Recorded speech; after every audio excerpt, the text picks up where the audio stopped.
Welcome to Brave. Be inspired by the best leaders of Southeast Asia tech. Build the future, learn from our past, and stay human in between. I'm Jeremy Au, a VC, founder, and father. Join us for transcripts, analysis, and community at www.jeremyau.com.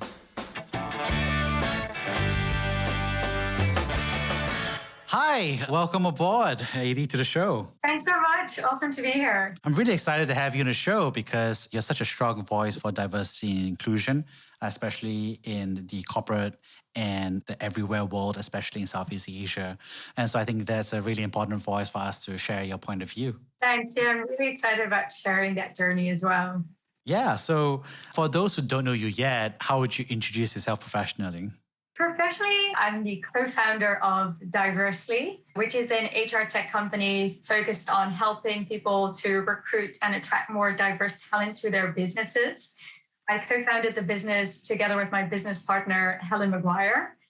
In parallel, I'm also the sole founder of a company called Colibri Growth, which is kind of like a tech offshoring, I'd like to prefer to say offshoring company, which is based in Vietnam and helps tech startups in Singapore grow and expand their product development there.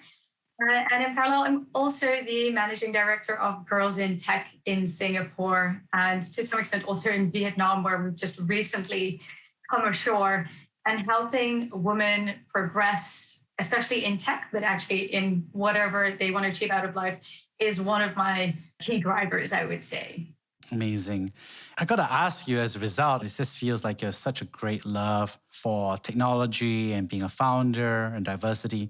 Could you share about when you first got started into the transition between your time at KPMG, Standard Chartered Bank? That felt very banking world for a long time. So how did that transition happen between the banking world to the technology world?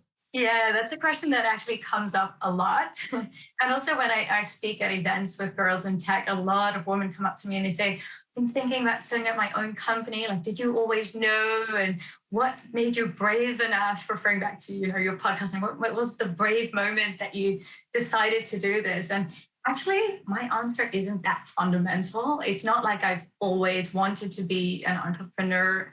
It wasn't in my family per se. You mentioned it yourself. I really started from a corporate world background. I worked at a bank first, a Rabobank in Hong Kong. Then I worked at KPMG in the Netherlands, built a really solid foundation and thought that that was going to be my career path. I'll never forget at KPMG when I first joined, the partners got all the juniors together and said, who here are going to be a partner at KPMG? And everyone looked at each other and most of them raised their hands. And I remember I didn't raise my hand at that point in time. And I remember thinking, is this career suicide right now? But I knew that I didn't necessarily want to climb the traditional ladder. I was very explorative, adventurous, I think, in everything that I did. But it wasn't like becoming a founder or becoming an entrepreneur was on that roadmap per se. I just didn't really know where it was going to go. So KPMG built a really solid background. The great thing, and I always recommend to all young people, join something like a KPMG or any consulting firm where you can get so much experience, so much exposure to different businesses and professional ways of working. And that foundation will help you independent of what you want to do next. For me, what I was missing there was getting to know businesses inside out and interacting more with people. Because I was working in the deal advisory space, doing financial due diligence. So a lot of spreadsheets, a lot of laptops, but not a lot of people and not about really understanding the businesses in and out. So then I moved into business transformation, which definitely I found a lot more fun and engaging. So the financial background was still useful, but it was understanding processes and organizations and people. But then from there, I felt like I still wasn't getting my hands dirty enough. It was a lot of times setting up projects and advising, but not following through. So from there, I moved into Standard Chartered Bank as an in-house consultant. And the great part about that was that you really got to follow through and not only advise, but take that advice and operationalize it essentially within the business. But then even within Standard Chartered Bank, after a couple of years, it started to itch a little. It's such a huge organization, 100,000 people around the globe. It offered great opportunities in terms of projects. I did secured lending in Kenya and I did HR transformation in China. It offered a lot, but I felt like I was still on this huge oil tanker. And I was rowing and rowing, rowing, but we weren't actually moving as fast as I potentially wanted us to be moving. And that makes sense. I mean, it's a huge organization. There are a lot of, approval steps for everything. But the nice thing is that it also introduced me to fintech startups. Because while we were doing our projects within the bank, we were working with a lot of startups, seeing these awesome founders, solving real problems and working at a much faster pace than we were able to do, which was great from a bank's perspective because we started working with them and doing proof of concepts. But then one thing that I noticed was that they were really struggling to attract talent to scale their product development. And the tech teams that we had in the bank, for instance, weren't really equipped to work with the latest technologies that were required and build products. They were going to maintain legacy systems and that kind of thing. So I guess my entrepreneur journey really started with just seeing a problem in the market. And I've always loved solving problems. I guess as a consultant, that's kind of what you do. And then I took that opportunity and I remember discussing with my husband, like, I think there's a real thing here. Like all these startups, they can't progress, they can't scale as quickly as they want to, they can't find the right talent. And when they find the talent and they work with them remotely, it doesn't always work well. There's a lot of turnover, there's a lot of miscommunication. I think there's something that I can solve here. And that's really how my first business was born, is when my husband said, well, why don't you just do it? Just try it. I'm like, okay, you need to have that support system. Like, yeah, why couldn't I actually do that? There's no reason. I built all these skills. Maybe this is my time to just take those skills and apply them in something for me. And that's when I went to Vietnam and I quit my job and I just ended up meeting loads of different people, networking at universities, at coding boot camps, and eventually after 2 months went, yeah, I'm going to set up the company in Vietnam. And within a month, attracted my first client in Singapore and it really just started rolling. And yeah, since then, I haven't really looked back at corporate life. It's been 3 years and I find it really difficult envisioning myself working in a corporate anymore. Oh no, you've been really bitten by the bug then. I know. And I think what's interesting, of course, is that there were two major transitions that happened, right? The first, of course, was this transition of becoming a founder versus the corporate life. And the second transition, of course, is also your geography. So could you also quickly tell us about your story about how you transitioned from where you were to Singapore and then to Vietnam? So tell us about that geographic shift as well. Yeah, I have quite a diverse background, if you will. Actually, I grew up, and not a lot of people know this, I grew up in South Africa. So I lived there until I was 10 with my two parents. And my parents both grew up in South Africa, but my mother's originally French Mauritian. My father is Dutch. When I was 10, because of the high crime rate in South Africa, we lived in Johannesburg and Joburg, which was one of the worst. My mom was like, I don't want my kids to grow up with this kind of situation. I want them to be able to walk, roam freely in the streets. So we moved back to the Netherlands, my father's kind of home, but he had never really lived there himself. So I remember arriving in the Netherlands and this being a huge culture shock. I mean, climate shock. We moved in the middle of winter. Would never recommend anyone moving to Europe in the middle of winter. But a lot of different elements that struck me, even at the age of 10, is like the schooling system. I went to a British school in South Africa, very competitive.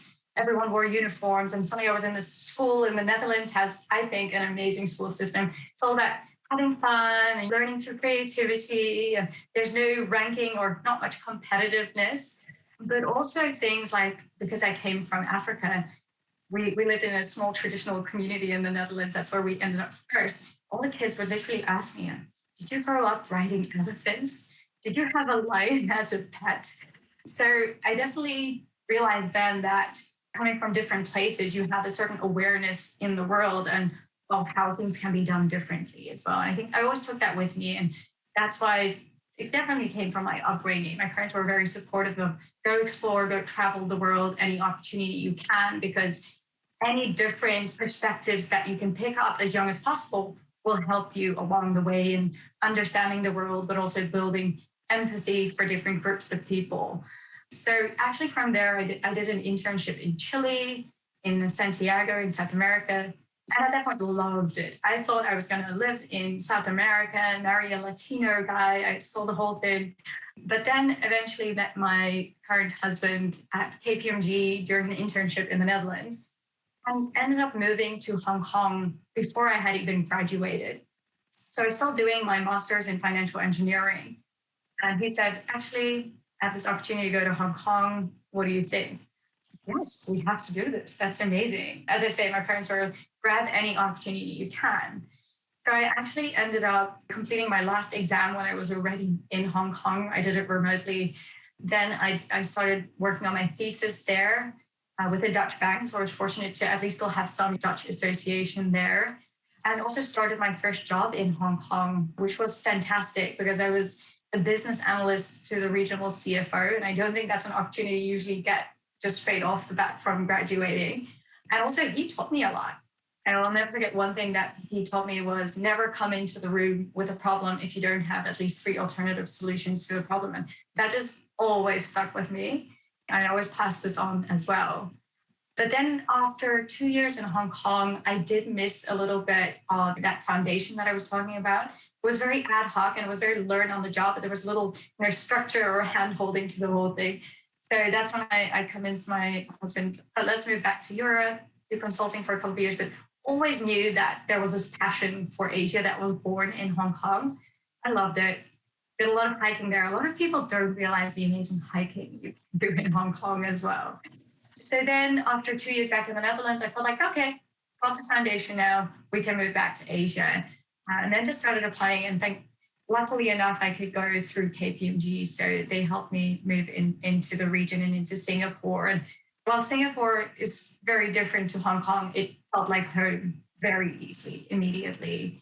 Getting into, work life, so many different cultures and backgrounds. It was awesome. So it wasn't really much of a leap. When it comes to work culture, there were differences.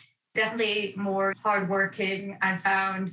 Also a little bit less mature when it came to the type of projects we were doing, for instance. So that was really interesting to see. But again, a lot of learnings that we could take from that. So that's definitely the most important part for me. Amazing. And I just love both aspects of it, like your self-discovery in terms of your corporate and your spark to be a founder, as well as your geographic kind of like switching, but also embedding. So what's interesting is that those two things have come together into this very interesting topic that you've chosen to focus on. And I think you see that quite a bit with obviously your leadership of Girls in Tech, as well as diversity, which is spelled out in the name itself. So why diversity? Why is that out of those two threads? Why is it that diversity is the thing that you really feel and have dedicated quite a number of years into? Yeah, that's a great question. I would say there wasn't one moment. Looking back, there were many. I just don't know if I was aware of them at the time, but it even started when I was looking for my first program for my bachelor's degree. And I remember going to an engineering university in the Netherlands, and I had a passion for science and specifically physics. But I shortlisted a couple of programs and I thought I'll go check them out. And then I went to the applied physics program intro. I remember going there and being like, no, I don't feel at home here. I don't see myself here. And going away and then choosing industrial engineering because it felt more like my people were there.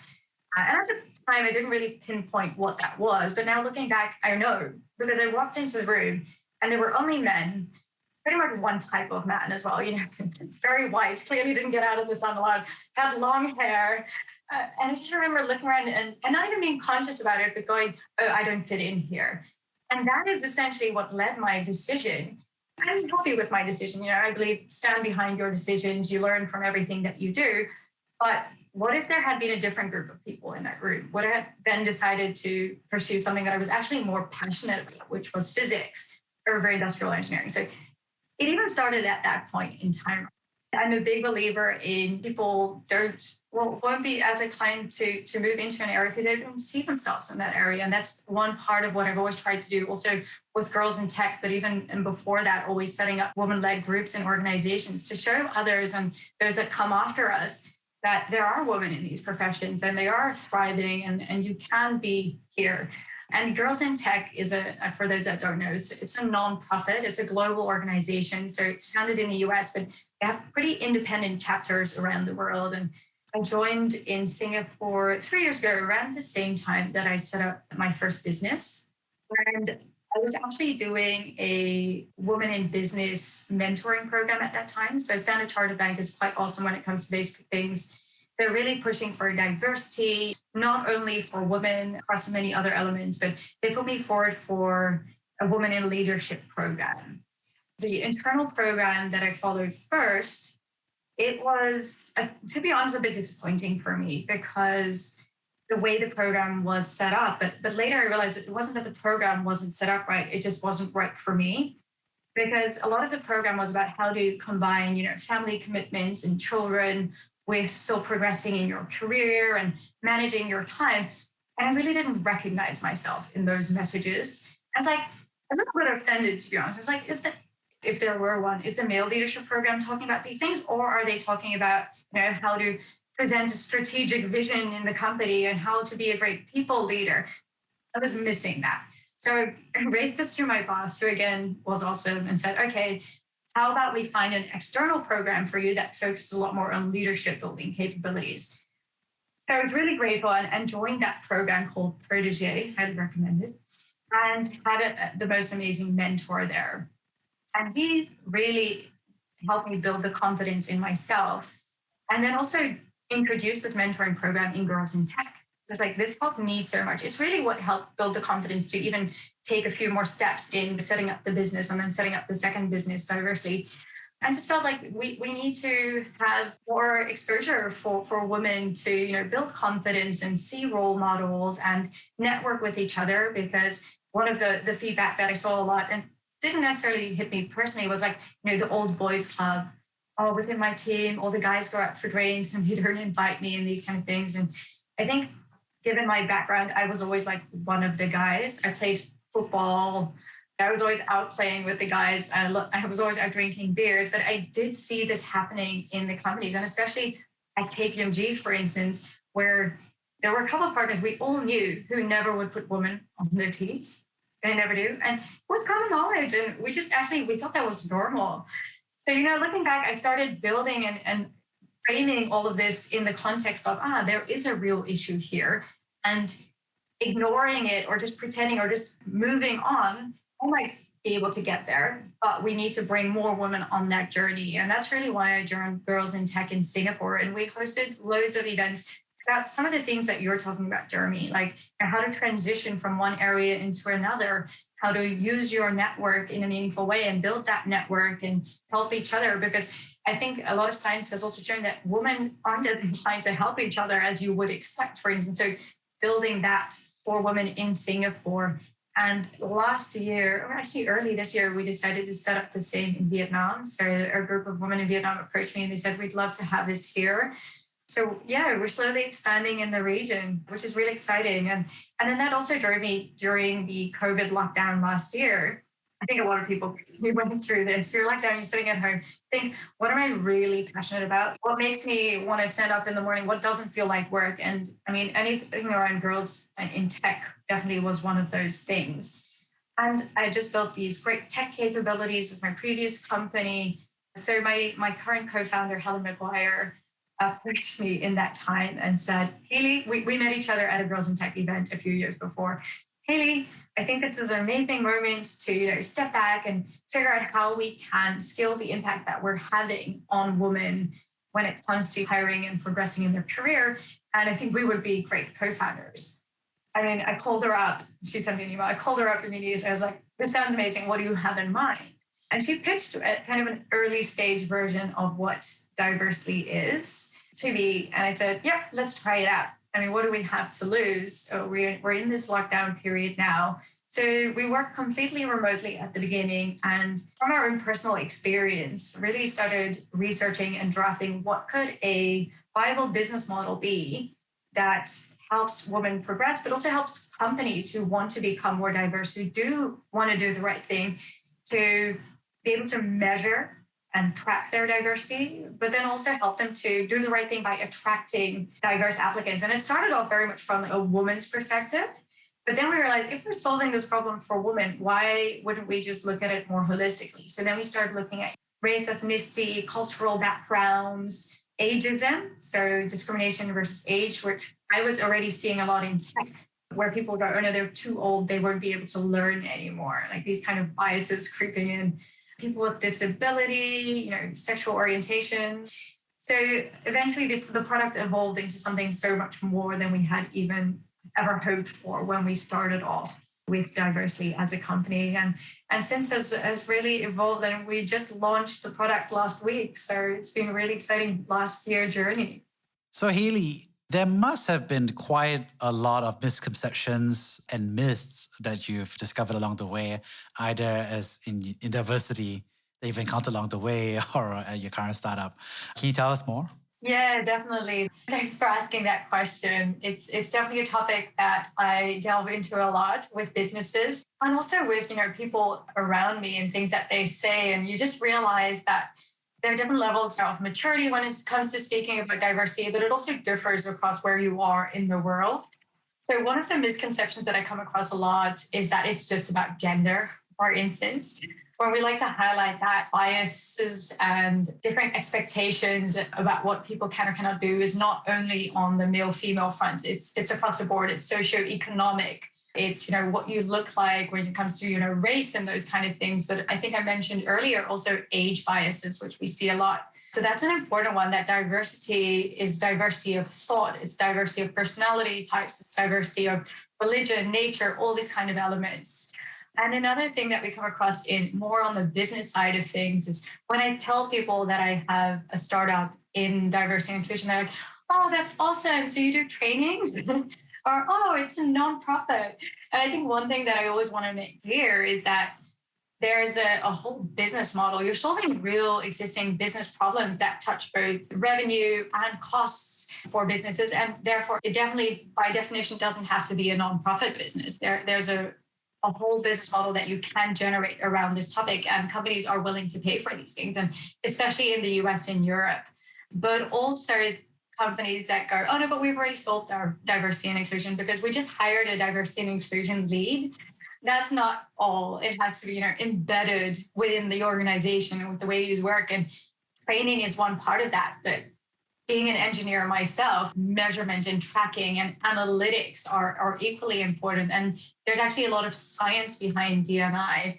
So I think one of the myths that I also want to bust is that it's like the soft area of business when actually it doesn't have to be. And I think with D&I maturing in the world and people getting a better understanding, we're seeing that this is same as sales and marketing. It's something we can track and it's something we can impact and influence, and we should. One interesting thing about all of that is that there is this growing trend towards diversity and inclusion, like you mentioned, but there is that focus on training. How do you see that further embedding of diversity and inclusion happening? Because I think there's a bull case and there's a bear case, and both of them are in my head. So I'd love to hear what you think about it. Great question. And some people, when they hear me speak, they think that I'm against training, which is definitely not the case. I just think we need a much more holistic approach to this. When people think that, we do our unconscious bias training or we do our inclusivity training or whatever it is, I think that is great because changing mindset and creating awareness is super important when you kick off in this journey and getting everyone on board. Very important, but that's not the end goal. I mean, first we need to change the mindset. We need to make people aware, and training can be the right method for doing that. But what you see in training a lot of times is that we get back to our day jobs, whatever that is in the company, and all the training goes out of the window. We're under pressure, we're under a lot of stress to hit targets and deadlines and quotas. And suddenly we just don't even remember any of the points. So that's why I believe in changing the way in which we work and making diversity and inclusion a part of everything. And there are lots of amazing tools out there and startups that are starting. So one of our referral partnerships that we set up is with a company called Orange Cat. And they're now measuring within companies different roles. And when people join for the first time, how much are they engaged within the company? So are they being invited for meetings within their own area, but also with other parts of the organizations? Are they part of decision-making processes? Even things like, do they meet different people at the coffee machine, or now that we're remote, are they having interactions on Skype or chat or whatever it is? So again, for me, it's about measuring the right things on a consistent day-to-day basis rather than once a year doing this training. And how diversely we're approaching that is making diversity inclusion part of the hiring process. So you're going to go through these steps anyway. We don't want to make diversity and inclusion another thing on your to-do list. We know hiring managers and recruiters are super busy. So making it a part of how they work. If they're going to define or write a job ad, let's make sure that that is written in a way that is inclusive and inviting to a broader talent group. And if you're reviewing CVs or going through assessments, then let's make sure that those are bias-free as part of what you're doing already. So that's a way in which I think data analytics and embedding these practices in day-to-day processes will help make it part of a company's DNA rather than a one-off off-site kind of event, which is also important. So I gotta ask, because I can imagine so many HR people or founders listening to this podcast would be like, well, I'm pretty fair right now if my hiring process already. I get my resumes, we're scrambling for talent. It's really pretty hard to find talent, especially in Southeast Asia.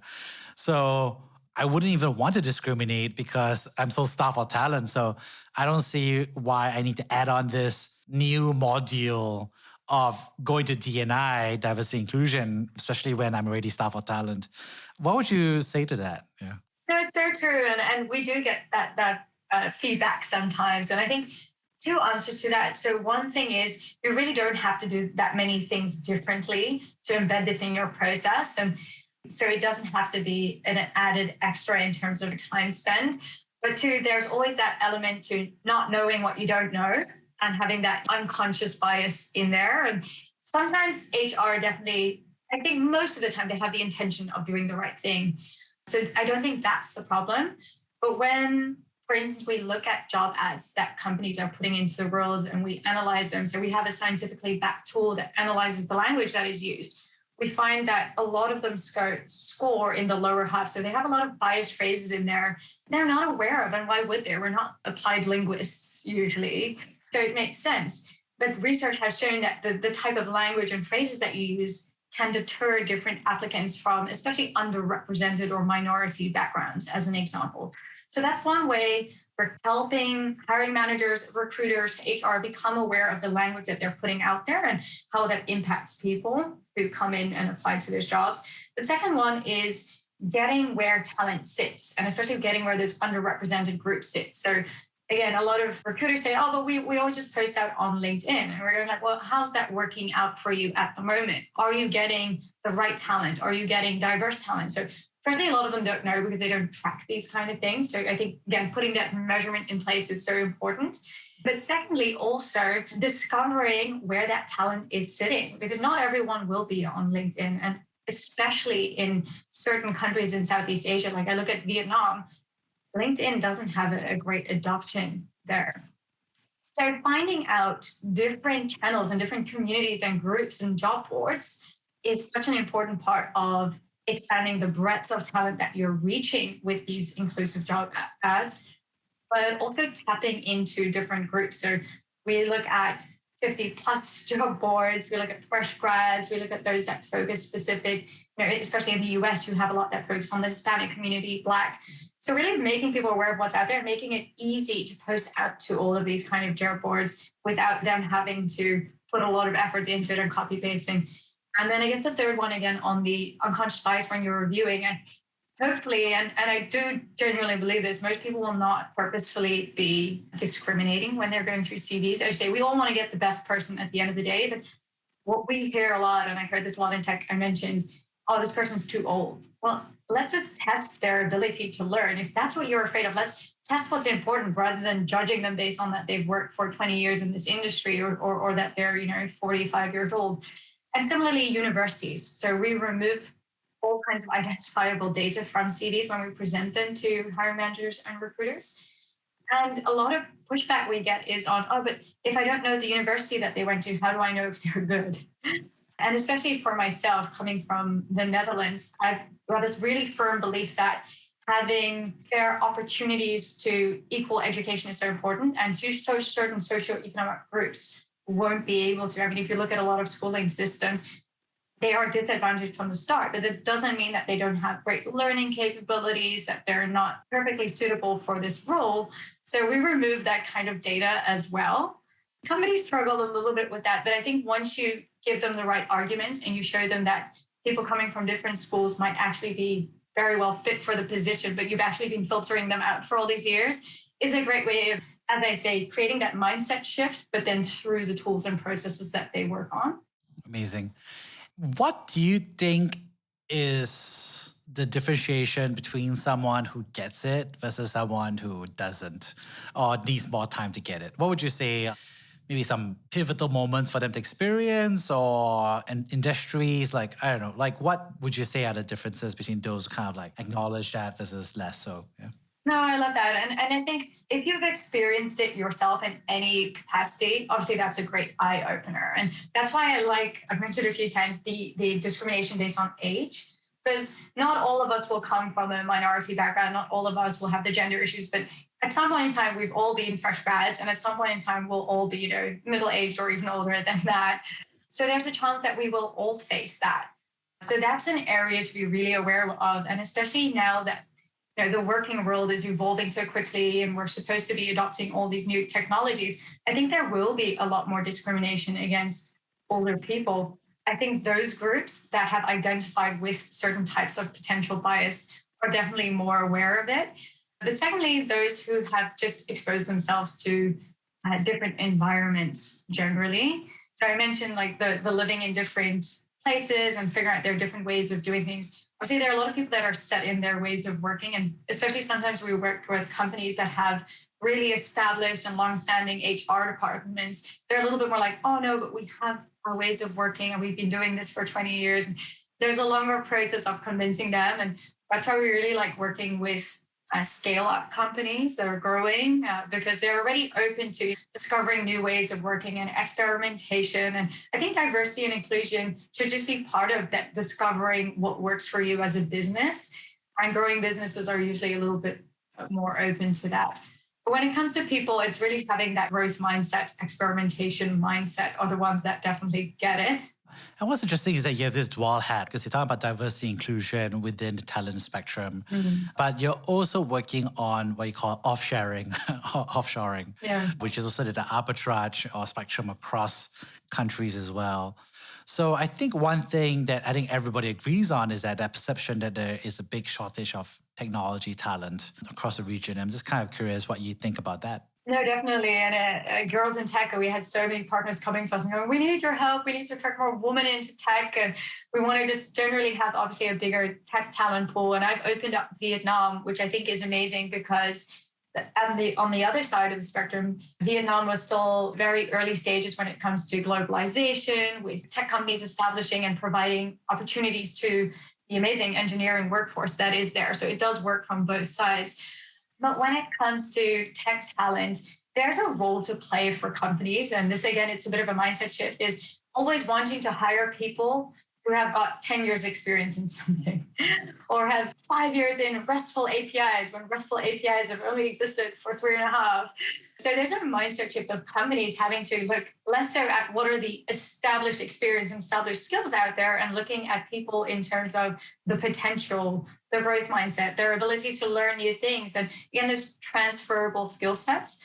So that's a lot of conversations that we have had with Girls in Tech, but also now in diversity, and also for myself at Colibri Growth, and saying, you have those capabilities in-house, or we can work with training parties to bring them up to the level that you need, but let's see how quickly they can learn. So let's also reevaluate the way in which we assess people's suitability for a role.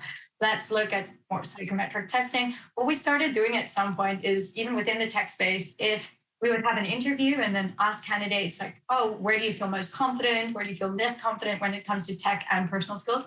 And then we would actually give them a very quick assignment on something that they said that they didn't know. And again, it wasn't about how well do they do in it, but do they demonstrate that ability to learn and grasp and research new things in a short amount of time? And that was way more important than testing. If they're amazing at JavaScript, we're not going to test that. That's fine. I'm sure you can do that. But can you learn quickly is the new measure, I think, for success. And if we continue to only evaluate people on how many years of experience they have in existing tech, you're going to have a real big issue with attracting talent. As we talk about that, you must have gone through some tough times as well. So could you share with us a time when you were brave? These days, honestly, I feel like if I'm not feeling out of my depths, then I'm not doing something right. I'm continuously have the sense that I'm not able to keep up, that I'm drowning a little bit. I've just come to accept that as being almost the new normal for me. Is that now if I don't feel that way, I'm a little bit panicked. Like, why am I not feeling comfortable? This is not right. But generally, I mean, if you look at my career, I've always, I think from my parents, I've had that confidence of trying new things and making big steps. But I think when it comes to being brave, you have the big parts of being brave, like career choices and going as an entrepreneur. You also have the more day to day. And I like to focus a little bit more on those sometimes because I think being brave in your day to day, where you speak up or you raise issues when you see something that you think is not okay or it does not align with your values. I think that's really important. And I've seen that many times, and sometimes I don't do it and I get so nervous with myself. So I definitely have to improve it.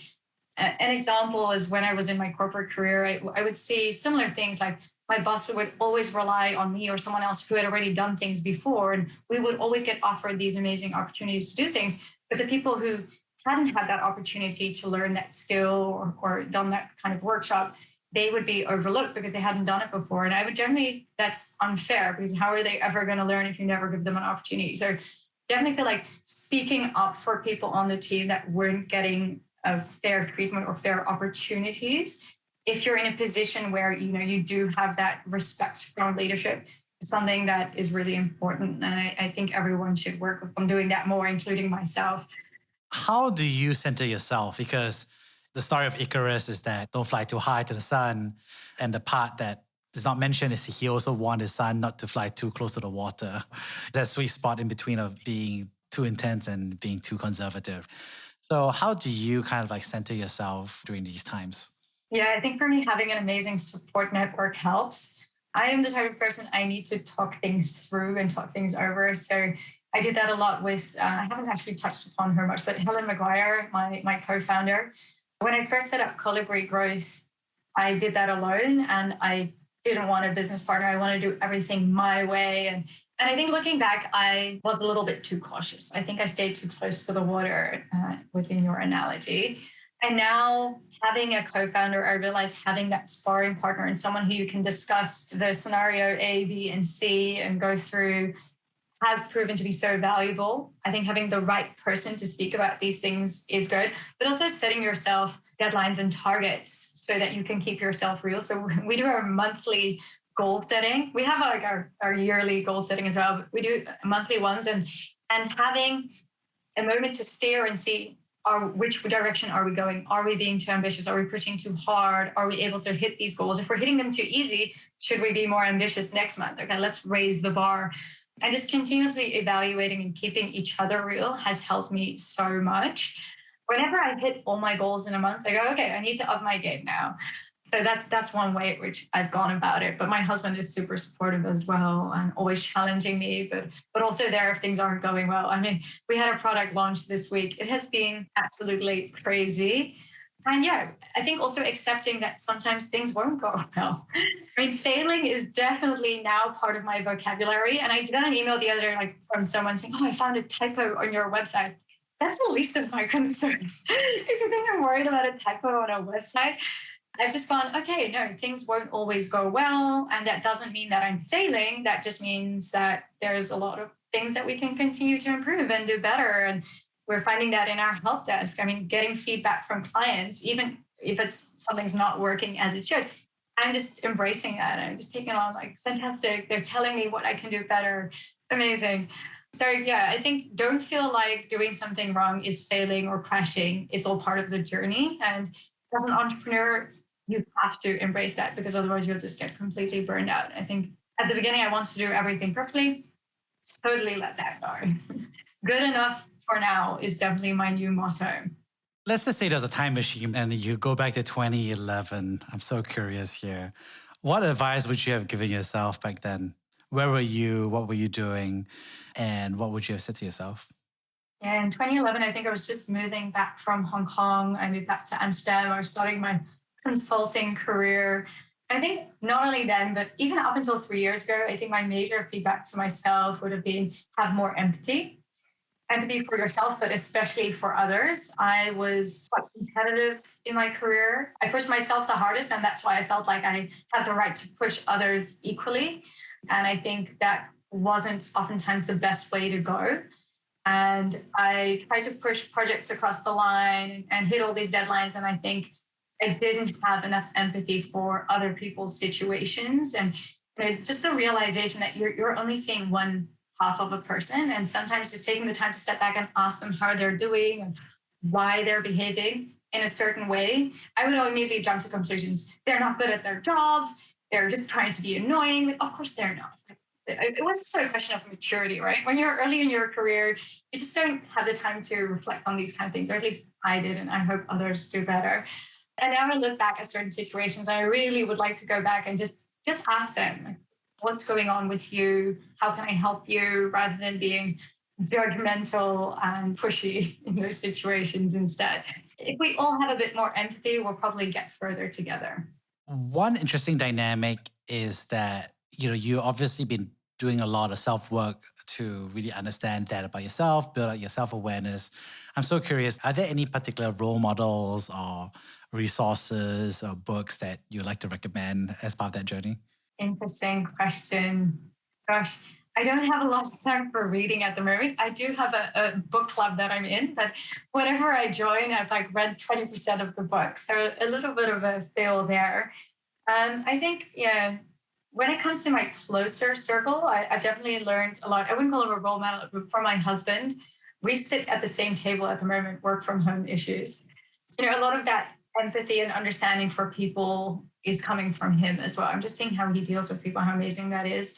I also had a great mentor, so I would always recommend, and that's why I'm trying to push that in Girls in Tech as well. In September, we're actually starting a new round of mentoring. Anyone wants to become one.